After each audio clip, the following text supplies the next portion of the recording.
We're on. All right, praise the Lord, everyone. We are here today, Testimonies and Praise. My name is Jacqueline Hall Moore. I'm your host here. I am so thankful to be here again on another segment of Testimonies and Praise. I thought it would be a great opportunity today to talk about fair mapping, voting, all the issues that's going on. I guess a lot of you know that I have been giving out cards and having people sign cards and send them to our the state, all different state attorneys and all that stuff to make sure that we know that they know that we are not for the districting to be remapped and all that other stuff. So I asked Miss McLin, Mayor McLin, to be here today, and she insisted that we have Senator Tom Roberts here as well. And I'm so thankful that he was able to be a part. And you guys know he is a man of a lot of words and he is full of wisdom. So I'm so thankful that he's here, along with Miss Valerie Lee, who I just met. And she is the chair, action chair of the League of Women Voters, who I am a member as well. So thankful about that. I'm also a member of NAACP. I want to make sure I told that. And I want him to say, you're not a member. So we have a lot of things to talk about. I read something that Mr. Roberts wrote, I think back in April. It was about how can we equitably empower Ohio forward. And that kind of brought my attention to a lot of other things that's going on with employment, unemployment, just so much going on in Ohio, period. So you guys know Mayor McLin. She will always be my mayor. I'm sorry, always be Mayor McLin to me. And we've talked about a lot of different things. So before we get started, let's let them introduce themselves and then we'll get into the nitty gritty of why we're here. So Ms. McLin, if you go ahead and explain a little bit about yourself, just tell who you are and what you do, and we'll get started from there. Well, I'm going to just make it brief. I'm Rhine McLin, and I'm the former mayor of Dayton, but I'm currently the chair of the Montgomery County Board of Elections. All right. Senator Roberts. Thank you very much. It's my honor and pleasure to be here. As you pointed out, I served 20-some years in the Ohio General Assembly. I'm currently the president of the Ohio Conference NAACP, as well as the second vice president of the Dayton unit NAACP, where I serve as the political action chair. So these issues come to my committee and to the group we're working with. Wow. And Ms. Valerie. Hi, I want to say first and foremost that I feel privileged to be on the same stage with these two people who have been in the fight for a very long time. Exactly. So I'm just a square. Remember that old show, Hollywood Squares? Well, I just feel like I'm a square, and I hope I can leave you with some words of wisdom from the League of Women Voters. Amen. Wow. Ms. Lee, I understand exactly how you feel. I am so nervous. You just don't know, to be among such greatness. I mean, I had the opportunity to work with Mr. Roberts a little bit this past year with the Ohio Unity Coalition. And I was just amazed at all the things that they did. Just a little bit that I did, I was wore out. Literally wore out. I'm like, how can this man do so much? And he fights so hard for us. And I don't think we realize that. So I thought it'd be a great opportunity to have you here and to tell all that you do. Well, we'll be here all day if you told all you did, but just a little bit of what's going on in our country, in our state, in our capital, in our cities, so we can understand why we need to vote. I know Mayor McLin is really hard and hardcore about getting people in to vote. So let's talk about that. Why do we not vote? What's the issue? Seriously, I wish I knew. Can you guys give me some feedback on that? Well, Mayor, I thought you was going to lead, but I will give you some time to think. For me, and I thank you for those acolytes. I owe it all to the mayor's father, C.J. McLin Jr., who was my mentor, and Bobby Turner, my mentors as I was going through the political process, but also my arrow. They told me when I was growing up, if you're not part of the solution, you're part of the problem. Wow. That's why I got off the sidelines and got involved in politics right out of high school. So I've been blessed that I tell people that my mentors, streets and buildings are named after, and parks. I'm not bragging, just said that I had good company. So you can have good company and bad company. I just happen to have good company. We are under attack as we were in the 60s, as we were in the 50s, our right to vote.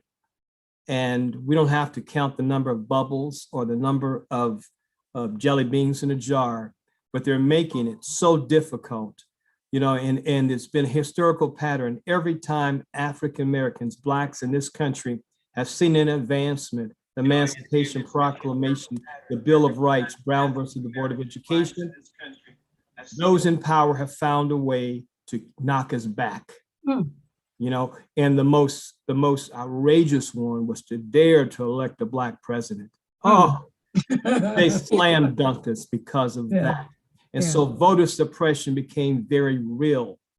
And doing away with the Voting Rights Act and pre-clearance, where the southern states had to go to the Department of Justice in order to draw those congressional and senatorial and some local races, was taken away. So we are in the fight of our lives. Our generation is in the fight of our lives, as our ancestors and grandfathers and grandmothers were in their day, to preserve that right to vote. Not only have there are 3 draconian bills right now in the General Assembly, and we think one is bad and they throw another one. The last one is everything that Georgia is doing, taking away early voting, must have one form of ID, just crazy stuff to prevent Blacks and other minority groups from voting.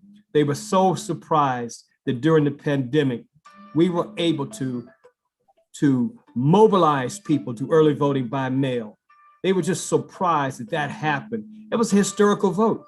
And we knew we couldn't show up in person. So we are able to mobilize people to ask for that ballot and send them in record numbers. And so right now, we're in the battle of redrawing the legislative lines, and we'll talk about that. But I just want people to know that every time we as a race of people find a little progress, the powers that be find ways to knock us back. Wow. I want to piggyback on this and say that during the Reconstruction time, we had the most elected officials that we've ever had, even to today. And when they recognized that we had all of that, and a lot of it coming from the South. And in fact, the first Black U.S. senator came from the South, Hiram R. Revels. Even PBS Pinchback was a lieutenant governor, became governor of Louisiana during a time. So when they look and they saw that, the movie, The Birth of a Nation, came out, which was to scare everybody back into saying what you need, where your place is. And after the 1965 Voting Rights Act, everybody was okay. People were voting, they were doing their own thing. And the voting issues were not on the front burner then. But then the year 2000 came, and that was the Gore-Bush race and the hanging chads. And ever since then, voting has been in the forefront of political minds to stymie people from voting. But I do want to say this, is that one of the tragedies is that we have not, as a people, done a good job of telling the story to the younger generation about the importance of voting and what we went through. So many things that are happening today, our young people just take it for granted that it's always been there, and it hasn't. But we haven't told the story. And that is the tragedy of trying to flip the script, as the young people would say, to try to get them interested in voting. And in fact, I choose a lot of the young people to do PSAs on WDAO about voting. It covers 2 things. 1, they're going to get their friends to listen to hear them. And 2, it helps the WDAO, which is an African-American owned radio station in Dayton, be able to get a new audience. So, those are the kind of things that we have to be more active in telling our story. Don't let other people tell our story. Tell our story about where we get, because a trailblazer, if they don't have followers behind that trail, they just took a walk. You want people to come behind you to be, when you're a trailblazer, you're making the way for others. And one of my sheroes is always going to be Harriet Tubman. Harriet Tubman is one of my sheroes. And selflessness of what she did. Not only did she save herself, she had the audacity to go back and save others. So she's one of my sheroes. Shirley Chisholm is one of my sheroes, because I can't even imagine, as the first African-American woman being in the Congress of the United States as a representative, I can't even begin to imagine what that woman went through, but she did it. But you look now and you see the people like the Joyce Beatty's, you see all these women that are there, Black women. So Shirley Chisholm's trailblazing was not in vain. But you can imagine. I mean, I just can't imagine. And of course, my hero will always be my daddy. He taught me to give of myself. Don't look for the accolades. If people want to give you accolades, let them do it. Don't do it yourself. He said two things that is very important that I always want to share. He said, opportunity never comes on a clear day, because if it did, everybody would see it. And then secondly, he who toots his own horn is seldom asked for an encore. Wow. So let me just say, whenever Mayor McLin speaks, you can just say amen and shut up. But I'm going to add just a little bit here and say, to add on to her story about the fact that we need to tell our story, we need to know our history. I think that's where things have fallen apart, is because we're not taught our history. Right before the pandemic, I spent a week or so in the state of Alabama. And I have to say, it's a state where I said I would never go there, but I did, because I was very interested in being part of a civil rights tour. And the information that I learned, that I saw, that I felt, that I relived, it's really in me now. It gives a purpose to continue the fight, because there's so many things that the people who were before us went through, and we don't realize it. So we don't realize it, we don't appreciate it, and so we're not quite ready to move forward and continue the fight. And if we don't know, then we can't act. So I would say that that's part of the thing that we have to do, that we have to at least know our history. And the other side realizes that we don't know our history, and they don't want us to know it. So every time you hear critical race theory, what they basically are against is telling African-American history in our schools. It's not about critical race theory, but that's what they can use to try to make sure nothing changes. Wow. And it does seem like nothing has changed. I mean, I've been in Dayton for about 30 years now, and it seems like we're going backwards. I mean, I'm like, seriously, what is really going on? I see the young people, and they don't seem to care about nothing. And it breaks my heart when I see them going down Gettysburg, 5,000 miles an hour. I just had to call the police just a few minutes ago down my street. They're going up and down the street, just turning willies. I'm like, okay, what is it? They don't have hope.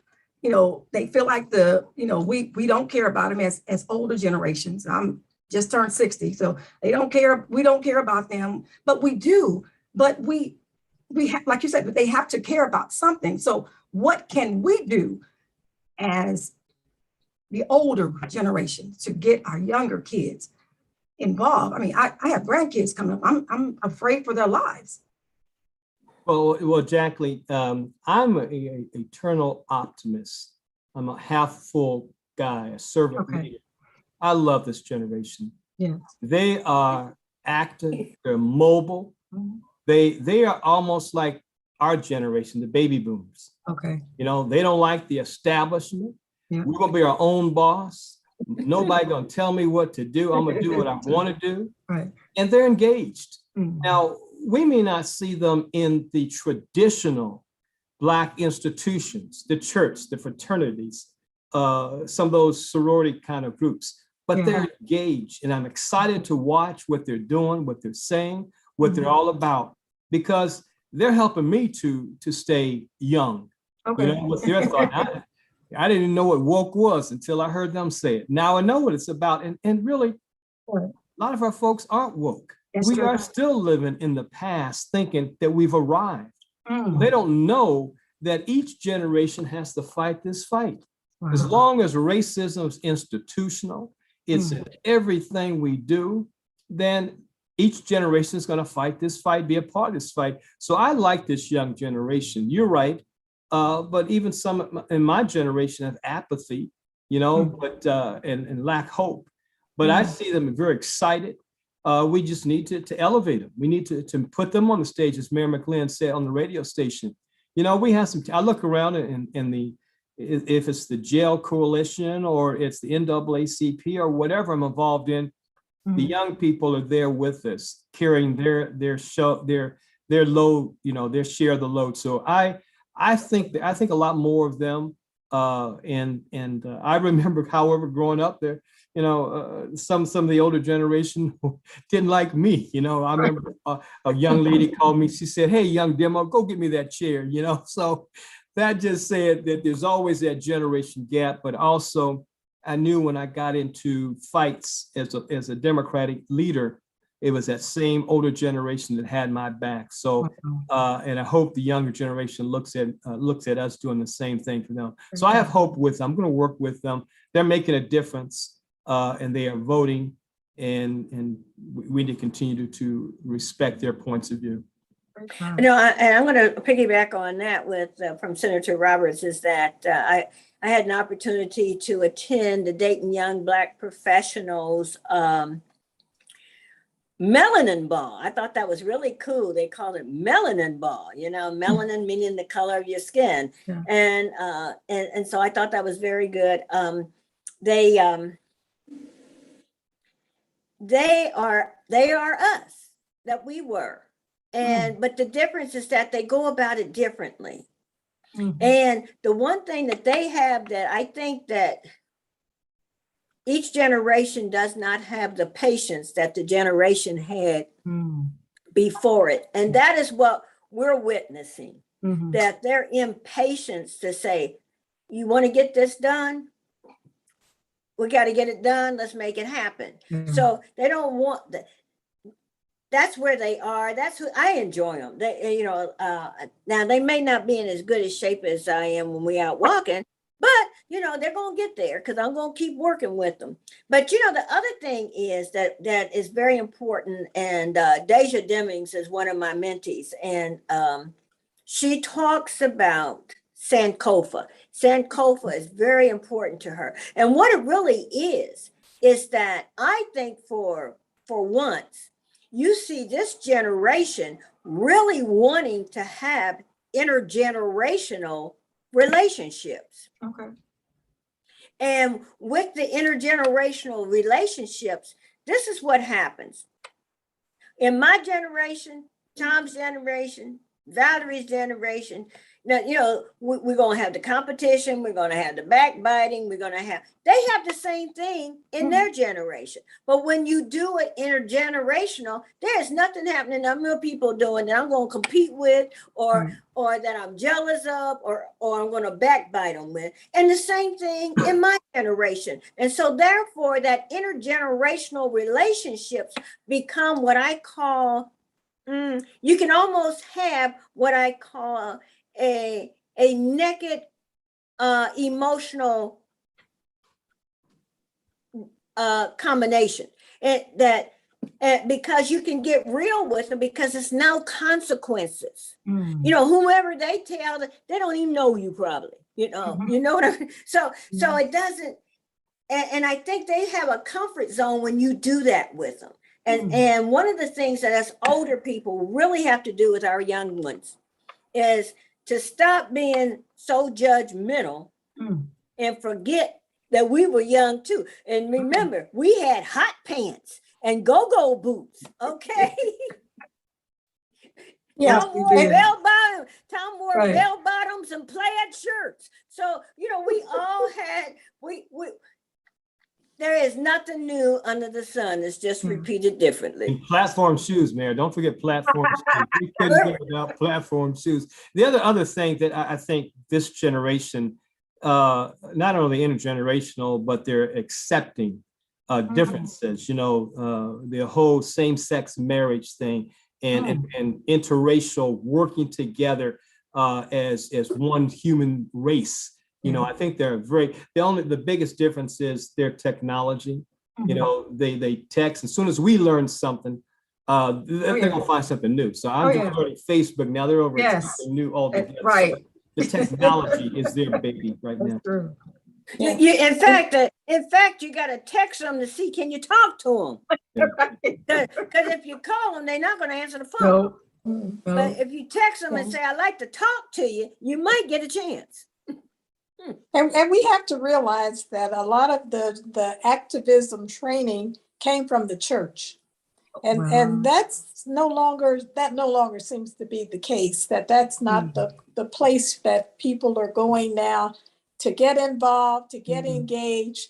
And some of that maybe we can revive along the way. You know, we're still at the point of having parking lot church and Zoom church and every other kind of church. So it's not the same during this period. But at the same time, if they're not getting that training there, then we have to step up. We, meaning the adults in their lives, we have to step up to the plate. I know I took my grandchildren to a healthcare rally. Now, they had never been to a rally before, but I showed them, you make a sign and you put a message on the sign and you go out and promote your message. Oh, they thought that was the most wonderful thing they've ever done. And, you know, and that was sort of like their first step to learn this is how you get your message across. So it's going to be up to all of us to get out there and work with them to make sure that there's going to be somebody behind us so we can pass the torch. Right. And you know, the other thing is, remember now, there has been a new form of activism training that came along with Barack Obama.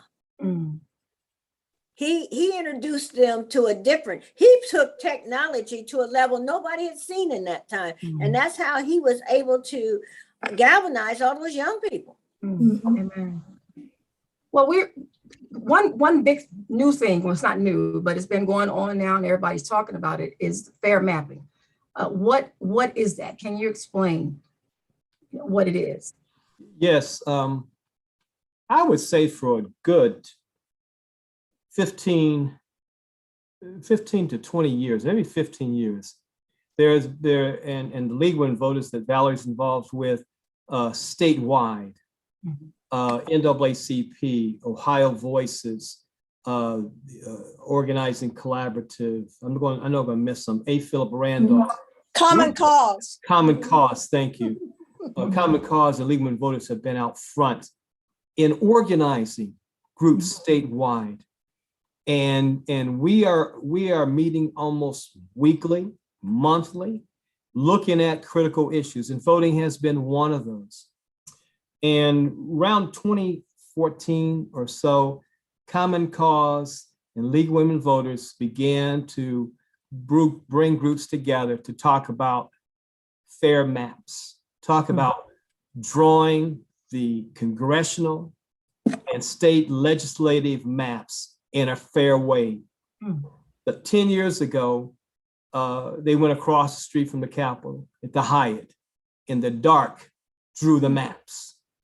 And we could look around the state, and we all are familiar with the mistake on the lake, you know, going from Toledo to Cleveland or Cleveland to Toledo, whichever way you're going, or going from Urbana to Lorain, or going from Cleveland to Akron. outrageous congressional maps, outrageous state maps. The Democrats lost the seat here in Montgomery County. Both Mayor McLin and I represented in the House district, and she and I both represented in the Senate district, because they drew the House district out of Montgomery County into another county. Two. So we lost. I'm talking about the House seat, Roland Winburn. So we lost that seat. Mhm. And Well, so- because they took him over to Preble County, remember? Preble County, right, out of Montgomery County that you and I served into Preble County. Miami, Dark, and Preble. And so Wow. that's what unfair maps are. Mhm. Maps to dilute one party's influence against the other. Both League of Women Voters, NAACP are nonpartisan, but we're very political. And we can see very clearly that because we don't have fair maps, where the maps are where people can have a choice in who they elect. You know, we know that the population of both congressional and state representative House members are equal in number. I think it's 113 now, or 1 to 147, and I think it's 473 for congressional, but they have to be equal. Mhm. And so what happens after the census data comes in, we know what the state population is. Mhm. Now, Ohio didn't grow as quick as other states did. So I don't think we lost much population. We just didn't grow as much. Texas and Florida grew. So Ohio once again lost a congressional seat.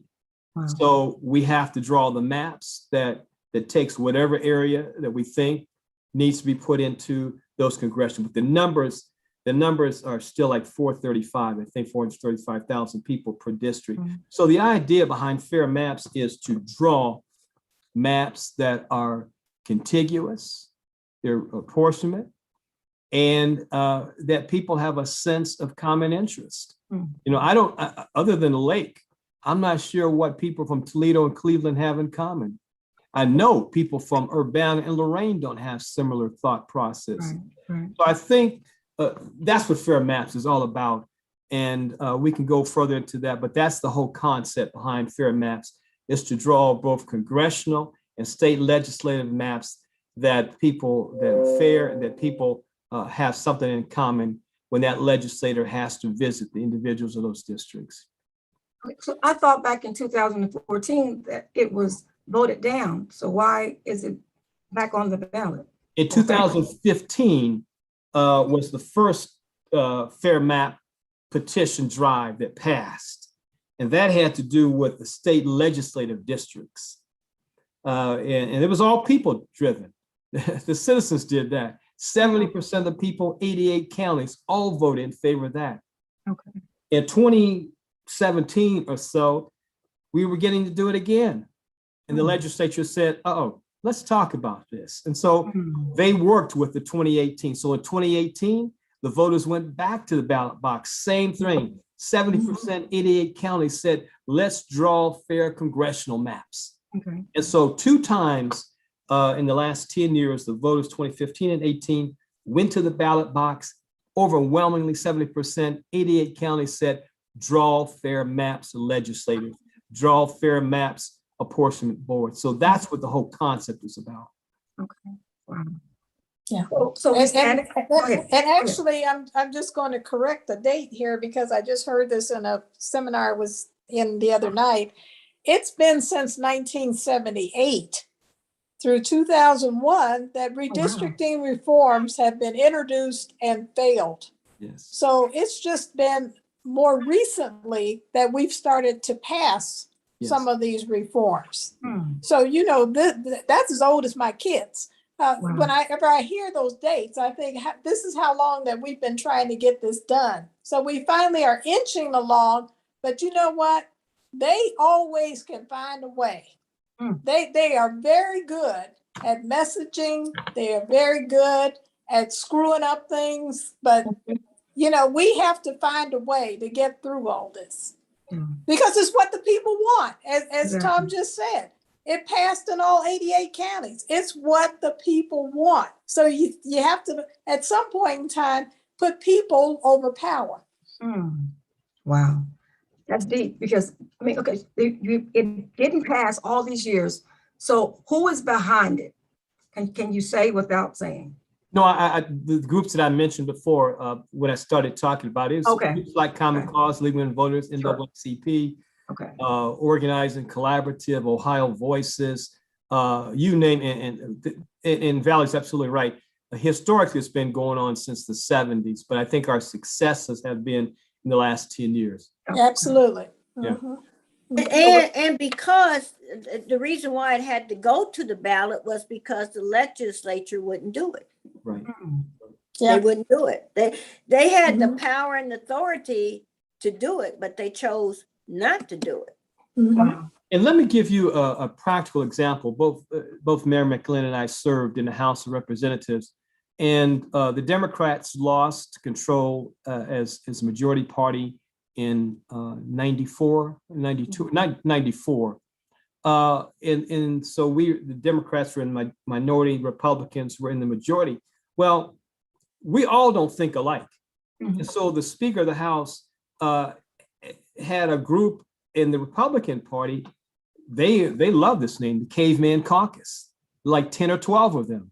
You know, they were ultra conservatives. They would be the alt conservatives today. So we even had them back then. They would be the Jim Jordans in the House, because Jim did serve in the House of Representatives.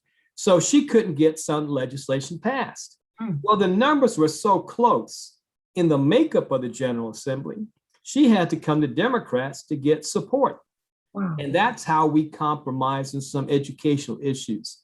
Mhm. And that's what made it so important back then. And so today you don't have to do that. A supermajority in both the House and the Senate. In the Senate, there are only 8 Democrats out of 33. You don't have to talk to them. You can do whatever you want without a problem. And a Wow. similar makeup in the House. So part of what Fair Naps does, it actually, I think the number is, if you look at the last 3 statewide races, look at 3 statewide races, Clinton, Cortray, and somebody else. The Republicans won the state by 65% of the vote. And so the legislature ought to look like that, at least if you go by that number. But right now, the legislature is overwhelmingly one party over the other.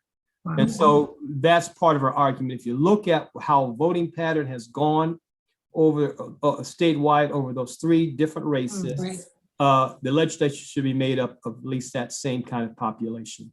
Wow. So we have a vote, we have a November the 2nd, right, is the next vote coming up. Is that correct? Of this year? Yes. So, okay, a lot of people do not vote during this time. Can you tell me why? Or do you know why? Well, one of the things, it's really sad that the most important election to people are your municipal elections. The city commissioners, the county commissioners, the trustees. You don't call the president of the United States for your snow removal or your trash removal. But I think I've been really trying to study this to say what happens here. Well, what happens is that you got multi-million-dollar worth of advertisement out there in a presidential year. And then the next year you got really actually citizens running for office. And the money's not shown on the level that you just finished seeing in 2020. So most people will say to you, I didn't know there was an election going on. Oh, is there another election going on? Okay, so the big issue that we're really facing is that our children are not being taught civics and social problems in school to know that there's an election every year and that the importance of how the legislative process works. You know, who do you go to your city commissioners, or do you go to your county commissioners? Do you go to your state representative? When do you go to your state senator? When do you go to your congressman? When do you go to your U.S. senator? They don't know. And then what even worse, they don't even understand the judicial system, from municipal court, district court, common pleas court, and there's divisions within the common pleas court, court of appeals, and then the state Supreme Court. And we haven't got to the federal. So the issue is folks just go, and I understand this, that they get frustrated with, where do I go? Because if I'm a state rep, you come to me, and Tom knows that when we were state reps, we just took on all the constituent problems. It's easier to say, I'll just take care of it, than to try to explain to someone, well, you need to call your city commissioner, or you need to call. People get frustrated and feel like they're being bounced around. And so you try to help them, and then you help them, and by explaining that when you need to follow up with this department or this person, and they'll take it better. But to keep, and you lose a lot of constituency, frustration with nobody helping me. Yeah, for me, I think it's absolutely, there's no such thing as an off year. We let the newspapers and other people say this is an off year election. Look, for your mayor, for your trustees, for your city council, for your school board members, their election is just as important as the state rep and president and the governor. So I've always said in my presentations, no such thing as an off year. We vote 2 times each year, maybe 3, but at least twice. And so this every year is an important election to you. And I learned a long time ago that all politics is local. Those school board members are making critical decisions facing our babies, the county commissions, the city council. Those are making decisions every day that affects you. I rarely would go to the Supreme Court. I rarely would go to, but I probably would go to my municipal court for one thing or another, or a common pleas court, even if serve on jury. But I think we need to help people understand. I was part of a group with the league a couple of years ago called Fair Courts. As Mary McLin points out, they have no clue of the judicial structure. But these individuals are making critical decisions. And a lot of the Supreme Court justices state nationwide are part of this dark money. Money that's coming into campaigns. We don't know where it's coming from, but yet they're making policy decisions that's affecting us in our lives. So I think we have to do a better education in helping our individuals understand the importance of voting and voting every year in every election. And just to, and one of the things that's really important is not only like voting for your judges, your school board. In some instances, your school board's budget is bigger than your city's. And they're making those decisions. And the last thing, the worst place in the world, most African Americans don't want to serve on a jury. And that's the worst thing that could happen, because most of the folks in the court are just us. As Richard Pryor said, ain't nobody in the jail system, it's just us. That's what justice is, just us. And so serving on the jury is extremely important. And we're the first ones to holler, I got something else to do, but it's impacting our families the most. Yeah, I have to put an exclamation point behind what she just said about school board races. Absolutely. Now, if you turn on the TV every night, there's going to be somebody hollering at a school board meeting because there's the mask or no mask or this or that. So it's trickled down. It used to be school board meetings were just quiet and actually boring, to be very honest with you, but no more. And a lot of it is, as Senator Roberts said, they are funding candidates to put on these boards. But once you're funded by somebody or some group, they own you. So they are not responsive to the people they're serving. They are responsive to the people who got them their seat. Wow. So we have to recognize these things. And yes, we do need to do something about the dark money. And that's a pet project of Catherine Terser over at Common Cause. She's been banging that horn or sounding that horn for a very long time. But you know, sometimes it's just a matter of realizing what is going on. to this day, and this was in the paper, this was in the Dayton Daily News, so I'm not being partisan with this. To this day, on our Ohio State Board of Education, we have a QAnon person. Now, I don't know how much you know about QAnon, but I don't think they belong on a board of education. I'll put it that way. I'll just leave it at that. So these are the fights that we have to fight, because these are the people who control what your kids are learning, that control the environment in which your kids are learning. They control a lot of big decisions that will have a great effect over our children. Speaking of that, we lost a hospital a couple of years, 3 years ago, but I was told even 3 years prior to that, that it was going to happen. By a friend of mine who actually worked there. And now we see that there are some major changes going on right in front of the NAACP new building on Salem. And I did some research and I looked online, and it was public knowledge that 2014, they're talking about rebuilding Salem and going all the way down on both sides. You guys heard anything about that? About Well, the reconstruction now? I think it's just infrastructure work. Okay. What the project, Phoenix project, is where it started a few years back, and Mayor probably was in office when that started. But right now, the only thing they're doing right now from probably Grand up Salem to whatever's above our office there, it's just infrastructure, sewers and sidewalks and things like that. So it's really infrastructure and I guess the road surface. And they're doing that all over the city. Yeah, They're doing a lot of that all over the county, actually. I see it all. Because our infrastructure is really ancient. Yeah. But they also are putting money into the development that was started with Vanessa Ward over there off of Harvard Boulevard, where the seminary used to be. So they are. Yeah. Yes, but they're expanding that. So they are putting some money in because she sat down and explained it to me one day, but it was so much I needed to take notes. So that's another area where they are trying to do some development. So is that something that we vote on or no? No. Okay. You It's voted in the for works. you voted for the people to represent you. Okay.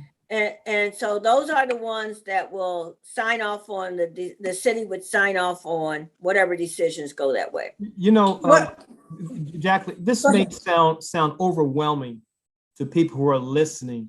Yeah. But the only way elected officials, one of the ways elected officials here is when people are organized.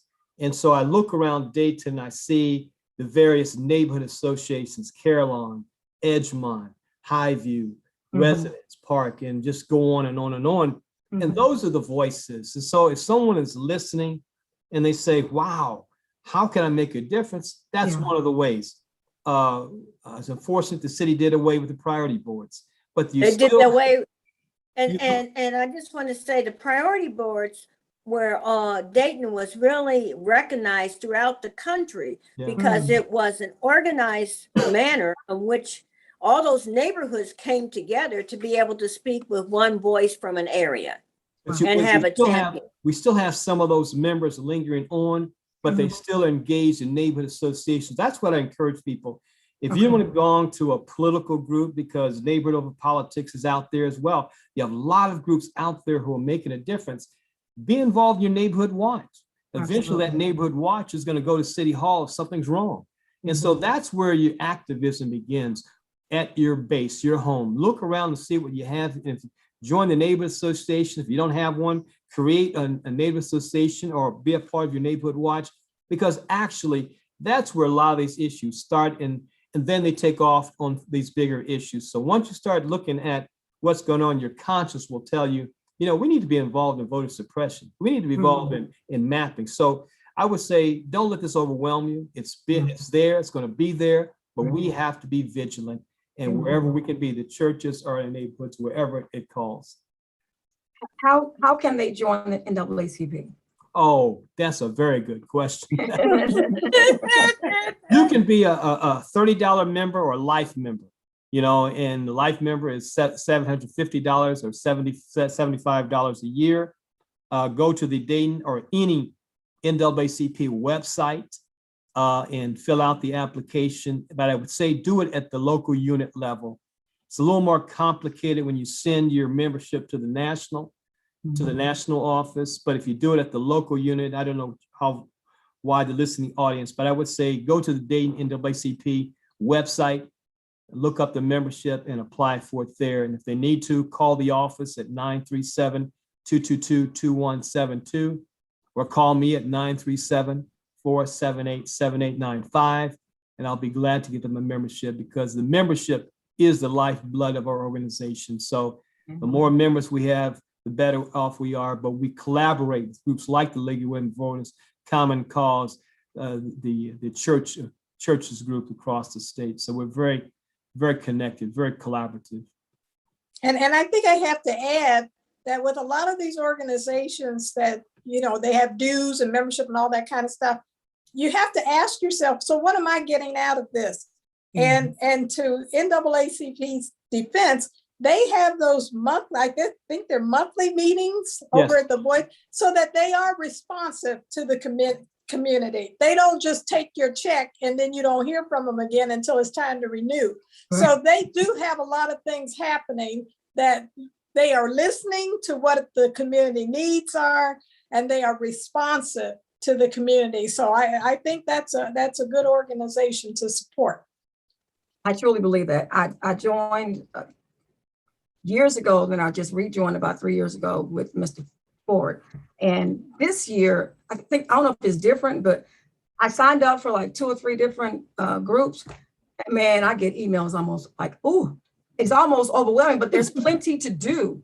You don't have to just sit back and think about what's going on. I'm with Kaylin Tiggs. She keeps me busy. Ooh, I don't know how that young lady does it, but it's amazing. So I would ask, very. And also with the League of Women Voters, how would they get in contact with you guys? We have a website, and we are actually League of Women Voters of Greater Dayton area, but League of Women Voters has a state league, League of Women Voters Ohio, and they're extremely active. They start a lot of the litigation. They're always fighting it out in the courts with all this voter suppression and all these other things going on that should not be going on. So I have the utmost respect for League of Women Voters at the state level. And that's run by Jen Miller. I went out through the snow one winter day to find out, because she was testifying on something that was of great consequence to our community. So I wanted to make sure she did a good job. And yes, she did. She did a fine job. And then the League of Women Voters on the national level, for the second time that I'm aware of, has an African-American woman who is the president of the League of Women Voters at the national level, Deborah Turner, who's actually a lawyer and a physician. So, we have to be overqualified to get a position. So that's what's happening there. That she's kind of checked off all the boxes. And so they said, okay, then we'll let her be the national president. And she's doing a fine job at the national level. So once you become involved, you're kind of involved at all the different levels. Mary, what's going on with you? I know you have a lot. You guys, she just told me that she bought some skates. So we're going to be praying for her. She doesn't need it. Bless her heart. But they're a special type of skate, right? Right. They got it's Princess Purple Rain skates. Oh, I thought she meant they had guardrails or training wheels or something on them. You know what? But however, the mayor could talk about Board of Election, because there's often people talk about voter fraud. Does not exist in Ohio. Does not exist, and that's because we have good boards of election. I think the mayor could talk a lot about the tremendous work the boards of elections do. Amen. But the Board of Elections is, in fact, one of the things I just want to take note that there's probably only 4 African Americans in the whole state of Ohio that actually sit on a board of elections. There might, I'm not saying work there, I'm saying actually sit on the board of elections. That is, most people think they only work, what, twice a year? No, the work is labor intensive. From voter registration to absentees to being notified of people who have passed, and being notified by the vital statistics that they got to purge those, making sure the machines work, and then whatever directives that the Secretary of State sends down that we have to do. And right now they're in a working on, because of the public records. And let me explain about the Board of Elections. The Board of Elections in the state of Ohio is a bipartisan body. There's 2 Democrats and 2 Republicans that serve on the Board of Elections. They have to be appointed by each political party. Then the director, if the director is the Republican, then the chair of the Board of Elections will be a Democrat. If the Democrat is a chair, is the director, then a Republican will be the chair.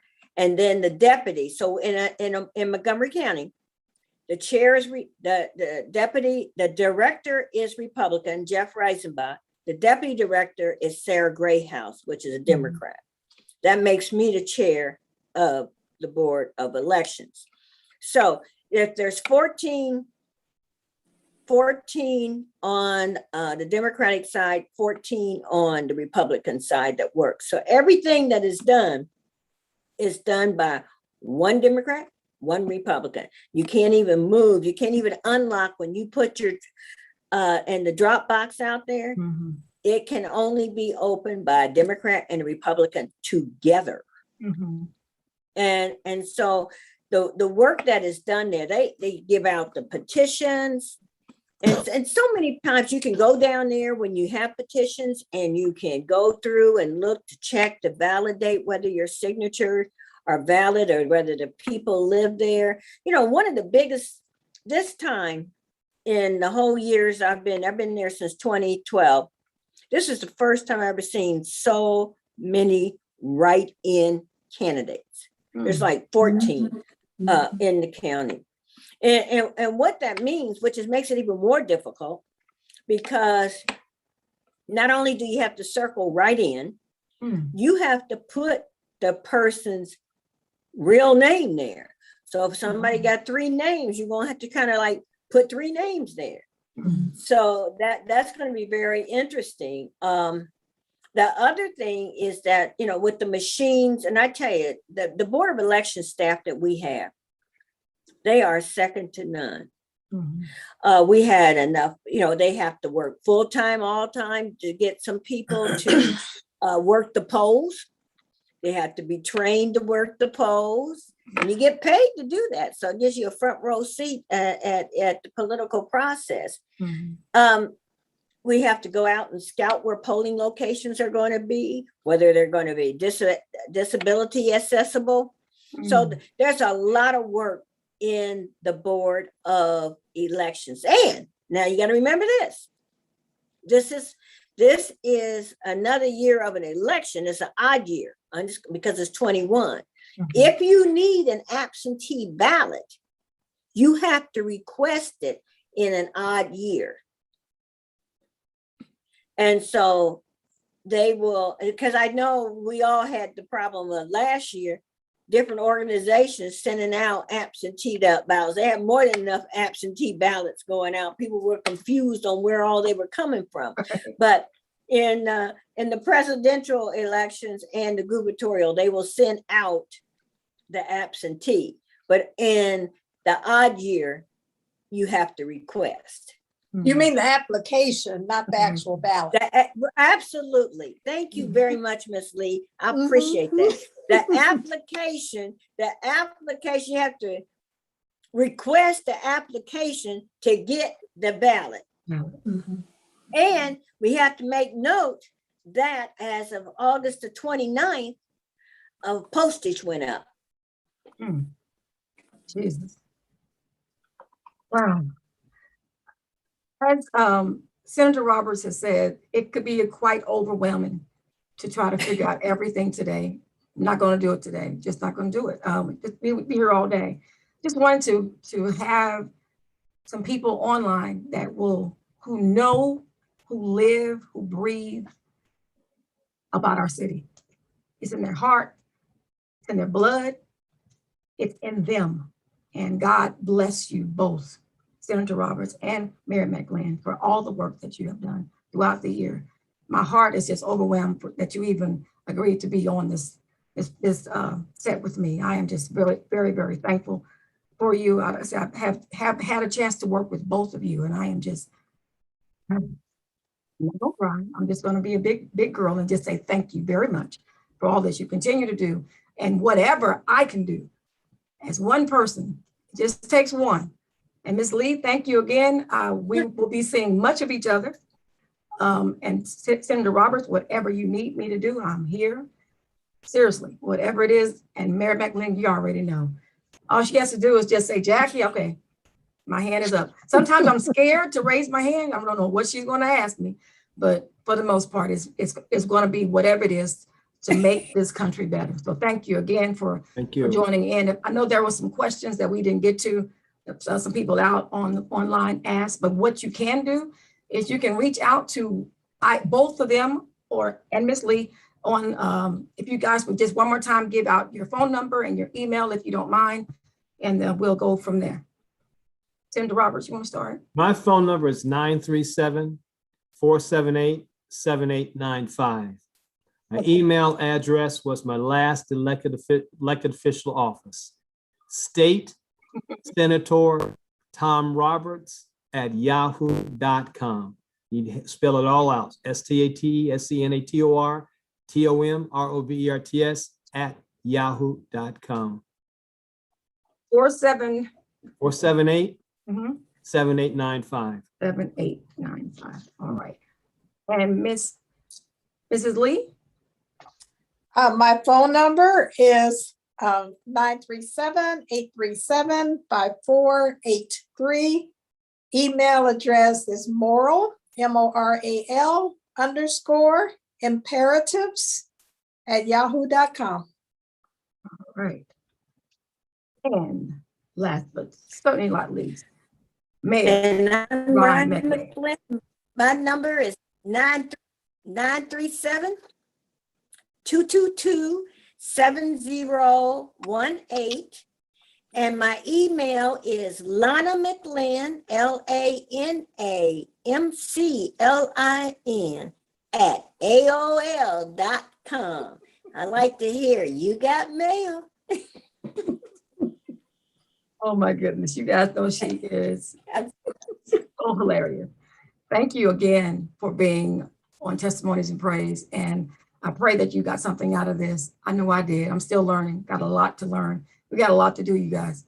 As long as God has given us breath, it is our duty to do what we can to help one another. Because you're leaving a legacy, whether you want to or not. What type of legacy you leave is up to you. God bless you. Until next time on Testimonies and Praise. God bless.